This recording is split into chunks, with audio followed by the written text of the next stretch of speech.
When I was 10 years old, I had the good fortune of breaking my arm in January and breaking my leg in June. Other than my pediatrician, I really had not had much exposure to doctors. There was just something about Dr. Chaplin, his personality and his willingness to talk to me like I was an adult. I found myself not only considerably less scared than I would have otherwise been, but I was actually interested in what was going on with my body. From there on out, I thought that if I could do that for other people, that would just be fantastic. I was recruited to go down to the University of Tennessee.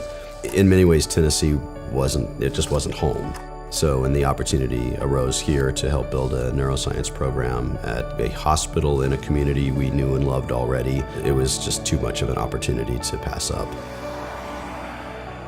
Lake Forest is so easy to feel like home. We can walk every place. We can walk to get ice cream. We can walk to the lake. And that's together time. It's really bonding. You feel almost like it's a little bit of paradise here because it is so beautiful and it is so historic. But there's an undercurrent of warmth, of commitment, of wanting to make Lake Forest a better place. I started seeing a pretty big gap between the technology that is out there in other fields and what we were using in neurosurgery. So I started looking at what it would take to take CT scans and MRIs and turning them into 3D models that you could actually walk around the inside of. One of the things I love about Northwestern medicine is we actually have an entire innovation department that looks at sophisticated ways of using some of this technology and trying to marry it with excellence in patient care.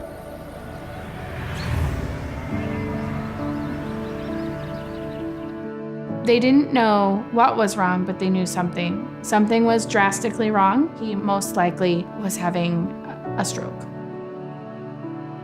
He had not just a stroke, but he had actually had a hemorrhagic stroke in a very difficult part of the brainstem with risk of increased bleeding. They had prepared us to possibly transfer downtown. Downtown would have made it so I couldn't come home to my children every night.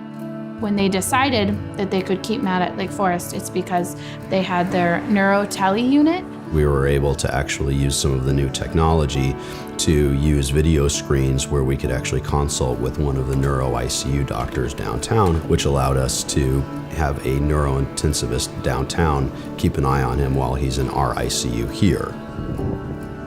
Without the ICU care at Lake Forest, I honestly don't think he'd be walking and talking. I'm working on getting back to work now. I recently got cleared by my doctor to go back to work half-time. I'm still working through the disability process and my employer. Hopefully one day soon that'll happen. Christmas was a little sweeter this year. I realized that he may not have been with us if it wasn't for good doctors immediately doing what they needed to do. I was thankful that we had him with us and that we weren't either in an ICU or worse.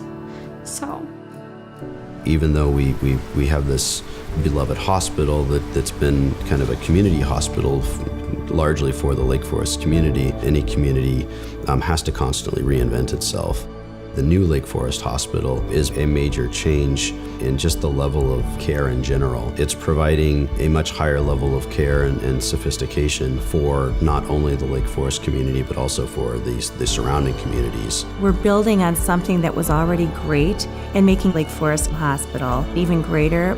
A lot of what drives the future is going to be driven by the community. I like to think of it as just the beginning of a journey to incredible health care. By providing that service to the North Shore as a whole, it actually elevates Lake Forest even higher in many ways. The hospital represents kind of a new hope for the future for Lake Forest.